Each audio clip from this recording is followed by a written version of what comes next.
नमस्कार, मैं अनु त्रिपाठी आज तमाम बड़ी खबरें आप लोगों के बीच में लेकर आए हैं। पहला मुद्दा है खंड विकास अधिकारी ने लगाया फर्जी एप्लीकेशन। आप लोगों के साथ भी ऐसा होता होगा। आपके गांव क्षेत्र में अगर कोई नाली जाम है, आपके घर के आसपास कोई दिक्कत है, ऐसे गड़बड़ सरबड़ होते रहते हैं अधिकारियों के बीच में।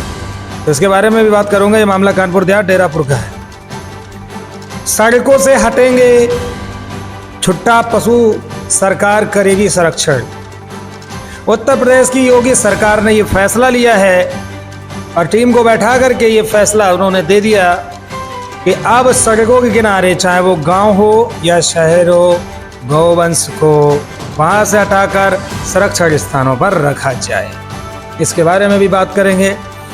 तीसरा मुद्दा ले लेते हैं, आम लोगों को उचित रेट पर मिले दूध, यानी दुग्ध। जानते हैं ना, मिल्क का जो अंग्रेजी में मिल्क बोलते हैं, हिंदी में दूध, काफ़ी चरम सीमा पर महंगा होता नज़र आ रहा है। शहरों में लोग 66 रुपये 67 रुपये तक लीटर खरीद रहे हैं, ऐसा जबकि नहीं होना चाहिए था। फिर एक मुद्दा है हमारा अंतिम, किसान बीमा से होगा फायदा। अब आप कहेंगे किसान बीमा कैसे, क्या होता है? इसके बारे में भी मैं चर्चा करूंगा, बताऊंगा आपको कि आखिर किसान बीमा से आपको कौन से लाभ मिल सकते हैं। तो चलिए मैं पहले बात कर लेता हूं। डेरापुर कानपुर देहात का ये मामला है। प्रार्थी हरिओम शुक्ला के द्वारा ये तहरीर दी गई थी खंड विकास अधिकारी को, लेकिन खंड विकास अधिकारी जब जांच करते हैं, जांच करने के बाद कहते हैं कि ये मैं नाली नहीं सुखा पाऊंगा, ये नाली तो सूखेगी ही नहीं। मामला ये है कि मैं फोटो में दर्शा दे रहा हूं कि घर के जस्ट बगल से नाली या नाला मैं समझ लूं काफी बड़ा है, वहां से पानी का रिसाव होता है, पानी जा रहा है। उससे प्रार्थी को दिक्कतों का सामना करना पड़ता है। सीढ़न आ रही है, घर में कमजोरी आती है, स्मेल आती है, बहुत सारी दिक्कतें आती हैं। लेकिन जब ये तहरीर दी जाती है तो खंड विकास अधिकारी उस पर फर्जी एप्लीकेशन लगा देते हैं कि उसमें नाली को सुखाया ही नहीं जा सकता। अरे भाई, एक बात बताओ, ऐसा कौन सा काम है जो हो नहीं सकता? फिर ऊपर से कहते हैं कि नाली सूखेगी तब काम होगा। अरे कैसे सूख जाएगी नाली? अरे भाई, जब नाली बनती है, ऐसी गांव में नालियां बनी है कि नाली चल रही है, नाली बन गई है, तो भाई खंड विकास अधिकारी को क्या दिक्कत है? या तो कहीं ना कहीं लोगों के कहने पर खंड विकास अधिकारी चल रहे हैं, या तो कहीं ना कहीं जिसको बोलते हैं मजा ले रहे हैं कि किसी की सुनाई नहीं करनी है। सरकारी योगी जी की है, लेकिन अधिकारी लोग बड़े मजे लेते हैं, 100% लेते हैं। और ये मामला डेरापुर कानपुर देहात ग्राम खल्ला का बताया जाता है। आप ये बताइए कि जब ऐसी स्थितियां एक जगह पर नहीं है, आपके भी गांव में ऐसा होगा, आपके अगल बगल भी ऐसा होगा, लेकिन नहीं सुनाई होती है। अब मैं अपने क्षेत्र की बात कर लूँ तो हमारे क्षेत्र में भी एक ऐसा रोड है जो बचपन में मैंने देखा था बना था, तब से वो रोड ही नहीं बना। क्या अधिकारी नहीं आते हैं? बीजेपी की विधायिका आई, उनसे बात की, उनसे पूछा ये रोड कब बनेगा, तो उन्होंने भी गोली दे दी, लेकिन अभी तक रोड नहीं बना। तो ऐसे कई ऐसी चीजें हैं जो हर काम सरकार नहीं करती है, लेकिन अधिकारी लोग ही कहीं ना कहीं भ्रष्टाचारी करते हैं कि ध्यान ही नहीं देते हैं। ऐसा क्या आपके साथ भी होता होगा? सड़कों से हटेंगे आवारा पशु। आपने देखा होगा कि कई बार इस मुद्दे को मैंने अपने चैनल पर उछाला है, कई बार उठाया है, लेकिन कहीं ना कहीं आज जाकर मुझे लगा कि शायद चैनलों से बहुत कुछ होता है। अब सरकार गांव हो या शहर हो, जो रोड पे गौवंश है, नगर पालिका और नगर निगम को बोल दिया है तो उनको हटा करके 11 लाख से ज्यादा गौवंश को प्रदेश के 6719 संरक्षण स्थानों पर रखा गया है। बताया आपको। अब ये आप सोचिए कि अगर इस तरीके से अगर सरकार ये एक्शन ले रही है और काम कर रही है तो किसानों को बहुत बड़ी राहत होगी। जो फसलें खराब हो रही थी, बहुत सारी दिक्कतों का सामना करना पड़ता था, अब सरकार गौवंश को हटा रही है। लेकिन कष्ट उनके लिए हो गया है जो लोग शहरों में दूध तो खाते हैं और गाय को सुबह छोड़ देते हैं, अब उनकी भी गाय जाएंगी। और ये होना भी चाहिए था, क्योंकि फायदा नहीं उठाना है किसी का। आज दिन भर गाय को भटकाते हैं, रात में बछड़े बांध लेते हैं, उसके बाद दूध पी लेते हैं। तो वो दूध नहीं पीते हैं, वो कुछ और पीते हैं।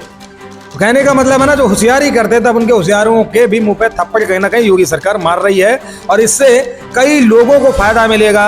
जो सड़क पर आए दिन एक्सीडेंट होते हैं, कई गौशालाओं को दिक्कत होती है, कई बार फसलों का नुकसान होता है, इन्हें सबसे निजात आपको मिलने वाली है। ये बहुत बड़ी खबर आपको बता रहा हूँ, खासकर उत्तर प्रदेश के अंदर की बात कर रहा हूँ मैं।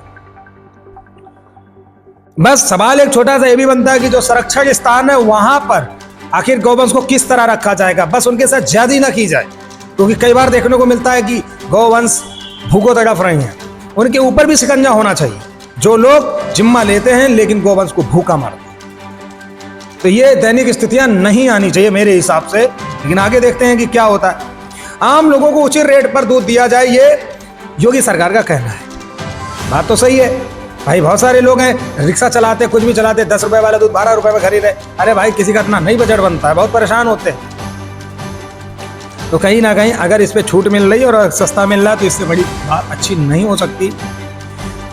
तीसरी बात बता दूं कि ऐसी कई मार्केट हैं, ऐसी कई जगह पर है जहां MRP से ज़्यादा पैसा लेते हैं लोग।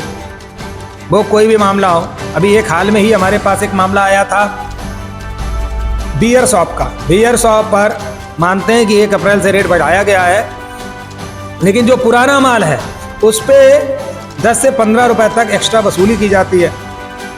बताइए कहाँ तक सही है भाई। MRP का मतलब क्या होता है? अरे ठीक है, नया माल आएगा तो आप लोग खरीदेंगे। अरे MRP मतलब है जितना पड़ा तो आपको उतना ही लेना चाहिए, आप एक्स्ट्रा नहीं ले सकते बोल करके कि महंगा हो गया, महंगा हो गया। ये हाल हमारे देश प्रदेश में चलते हैं, लेकिन आम इंसान इतना खामोश है कि वो आराम से 10-20 रुपए नहीं देखता, दे देता, ले लेता, बोलता ही नहीं। जब तक आप अपने अधिकार के लिए नहीं बोलेंगे तब तक ऐसे लोग आपको लूटते रहेंगे। सो किसी किसान बीमा से होगा फायदा। अगर आप एक किसान हैं तो एक बीमा जरूर करा लें। उस बीमा से आपका ये लाभ होगा कि अगर आपकी फसल का नुकसान हो जाता है तो पूरा बीमा कंपनी आपका नुकसान भरपाई करेगी। इससे आपका बहुत बड़ा फायदा है। आपका खर्च कितना आएगा? 1000-2000 रुपए। और खुदा ना खास्ता साल में अगर एक आध बार ओले पड़े या कुछ भी फसल खराब हो गई तो लाखों का नुकसान आपको 2000 में मिल जाएगा। समझो मेरी बात को, इससे ज़्यादा खर्चा नहीं आएगा बल्कि कम ही आएगा। तो कहने का मतलब है जो किसान है वो बीमा अवश्य करवा लें, उस बीमा से आपको फायदा 110% जरूर मिल जाएगा।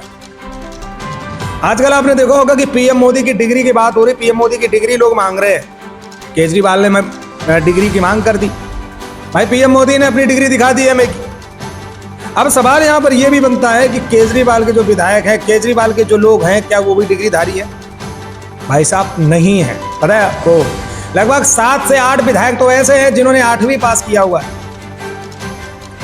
मनीष सिसोदिया की बात करूं, मनीष सिसोदिया खुद नहीं पढ़े लिखे हैं। मनीष सिसोदिया इंटर बताया जाता है, इसके अलावा कोई डिप्लोमा कर रखा है उन्होंने। उनके पास में 15 से 20 उनके पास डिपार्टमेंट उनको दे दिए गए। तो भाई कोई भी सरकार हो उस पर उंगली तब उठानी चाहिए, अपने अंदर झांक कर देखो कि आप सही हैं या नहीं। अगर आप सही हैं तब दूसरे को आप उंगली उठा सकते हो।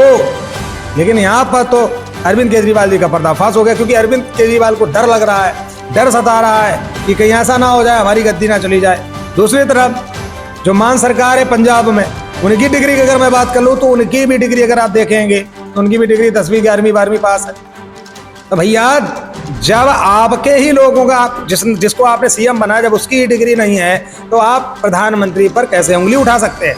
प्रधानमंत्री एक पूरे देश को मैनेज करता है, आप उस पर उंगली उठाते हैं। एक तरफ आप कुछ साल पहले बयान दे रहे थे, कह रहे थे कि भाई प्रधानमंत्री बनने के लिए डिग्री की जरूरत नहीं होती, अब तुम कहते हो हमें डिग्री की जरूरत होती। ये क्या है? ये है राजनीति। इस राजनीति को आम जनता को समझना चाहिए। तो आज की खबरें आपको कैसी लगी ये कमेंट करके जरूर बताना। ऐसी खबरों को पाने के लिए चैनल को सब्सक्राइब करें, लाइक करें, कमेंट करें, अपना प्यार भरा शेयर करें। जय हिंद, जय भारत, अन्नपूर्णा।